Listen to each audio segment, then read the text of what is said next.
say, kids, what time is it?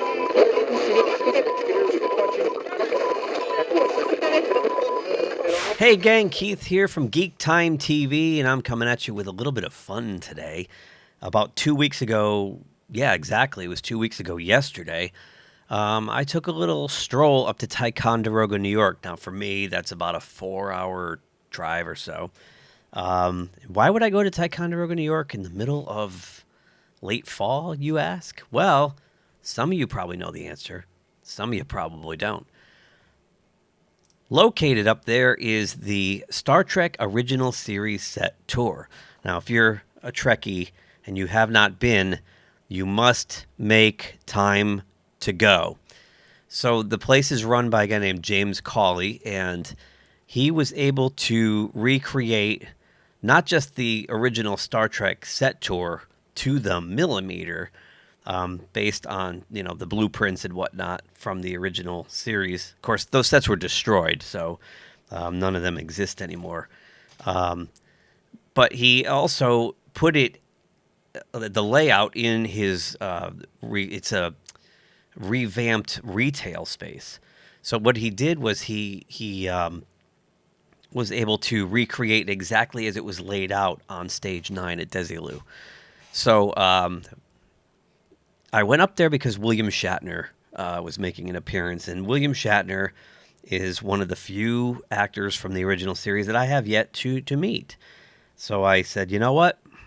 How much time have I got left to meet him? Hopefully many, many more years, but I decided to take the plunge and head on up, and it was well worth it. So what happened is, I'll just go back to this for a second. What happened is you get there and you're able to take a photo with Mr. Shatner, and then you get a little story time. Now, there were different levels of pricing. I did not go for the full VIP package, which includes a dinner with the captain, but I just bought one of the lieutenant's packages that they offered up, so I got to meet him and take a photo, and then go to his little story time hour and get his signature, and then that was it. I got my tour after that.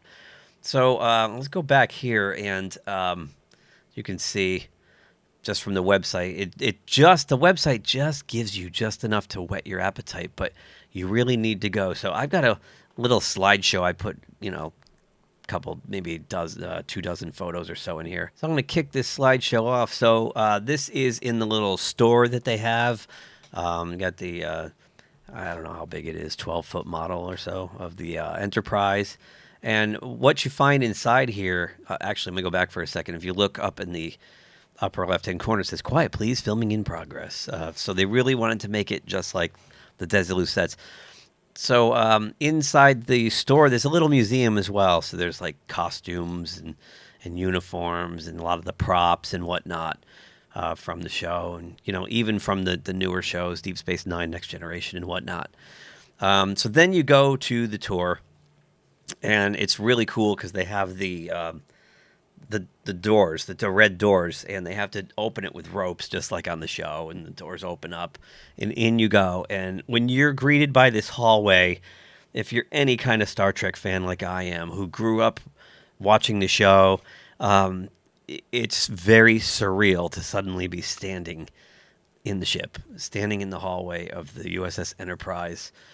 I've been watching Star Trek for 42 or 44 years, and man, it was incredible.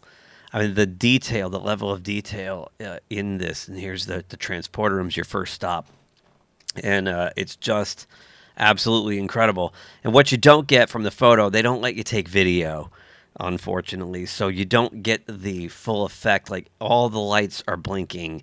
The buttons work. It's really, really cool. So from there, we went over to the sick bay area. And our tour guide, what you see here, Brendan, was great.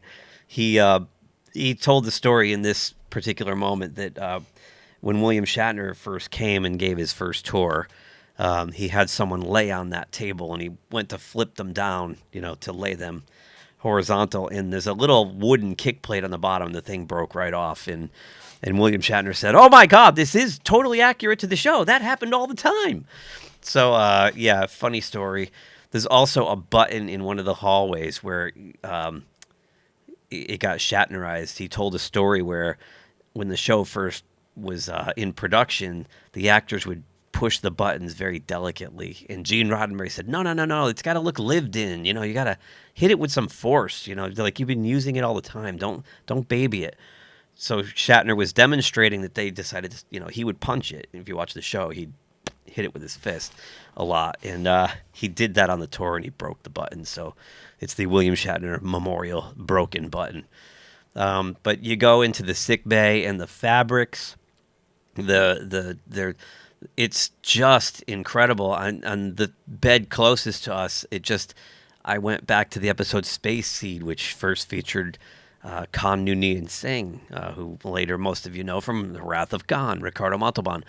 And the monitor, you know, swings out, and it's got all the little library tapes in it. It's just phenomenal. And on the wall, I didn't want to put too many photos, but it's got all the old knives and, you know, surgical tools from Dr. McCoy's collection. I mean, this is spot on, identical. The biometers are moving up and down, you know, boom, boom, and everything's moving and blinking. It's just really amazing. Then we go into the briefing room, and there they have the 3D chess and whatnot. And here's a shot of the briefing room. You can see some scale, and they have Spock's harp or whatever, Lerpa, you know. They actually have not just 3D chess, they have 3D checkers and a whole bunch of games there on the table. Really, really cool. And you can see in this photo the sense of scale. The briefing room is one of the bigger sets. Really, really impressive. Then the science lab.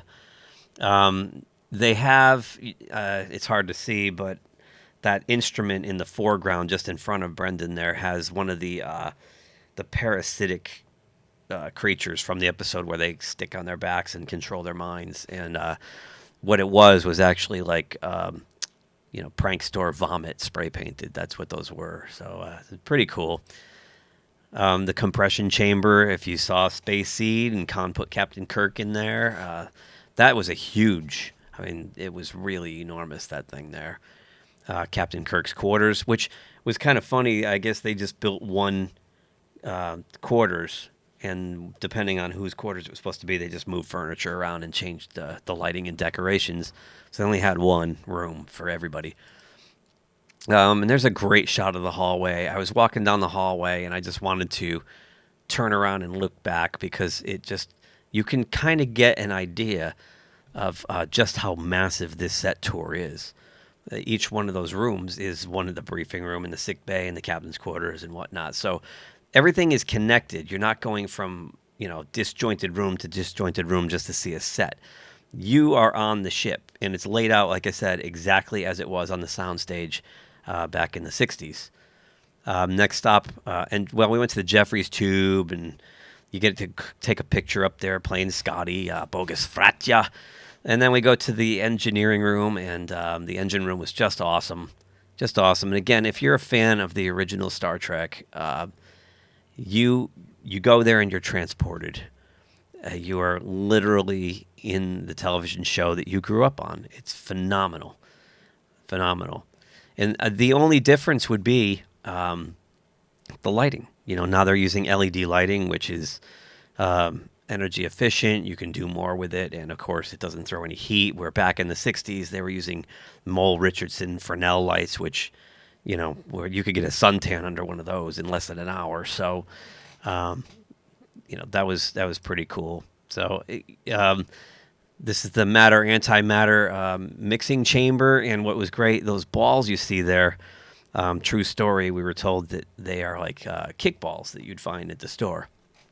And during cast breaks, they used to play soccer games and kick the balls around. And then, you know, the director would get upset because they'd put them back in there and they'd be all scuffed up and marred. So they had to keep spray painting them. They're spray painted gold and silver. And very cool. I mean, just, again, I was just blown away. And, of course, the last stop is the bridge. You go into the turbo lift and then to the bridge. And when you step on the bridge, it is really, really surreal. So I took some pictures. I took a lot of pictures of the bridge. So I only threw a couple in here. But it's really cool. And, again, you can't see in the still image that all those displays are doing things, and the buttons are all pulsing and glowing, and you're just transported to the show. It's just so cool. It really is. And I think what was great is when we got to take our photo with William Shatner, we took the photo on the bridge. So when you walk up to him and he's sitting in that chair, it's hard to put into words. I can't even put into words what that feels like to see William Shatner sitting in the captain's chair on the bridge of the Enterprise, and you're standing there with him, and it's really cool. It's really cool. So, and there I am in the captain's chair. So, I can't stress enough just how cool this is. If you get a chance, and you live in driving distance, make the drive. I know they have limited hours in the winter. I think they're weekends only, but then come April or May, they'll be back 6 days a week. I think they're closed on Mondays all the time. But definitely, if you get a chance to take it in, take it in. And even if you're not even a Star Trek fan, but you're a fan of television and movies, it's worth it. I mean, it's a step back into television history. It's a step back into time. And I can't recommend it enough. I can't wait to go back. I will be going back many, many times now that I've actually finally seen it. And it's been something on my to-do list for years. And I had a ball. So James Cawley, you're a genius. And oh, by the way, if you're a bigger fan of Star Trek The Next Generation, those sets are in progress as we speak. So the bridge is being put together now. So he's planning on doing the same thing with the Enterprise D. And I asked if we're going to get the promenade from Deep Space Nine, and they said, well, can we finish the TNG first? So who knows? Sky's the limit. But again, check it all out. You can find it. I'll put it in the notes, StarTrekTour.com. And yeah, live long and prosper. We'll see you on the next video. If you enjoyed this video, please give us a thumbs up below. Also, please subscribe to GeekTime TV. It really helps us grow the channel. And make sure you hit that bell icon in order to receive notifications every time we drop new content here. You can also check us out on social media on Twitter, Facebook, and Instagram at GeekTimeNet. Thanks again for watching. We will see you soon. Say, kids, what time is that?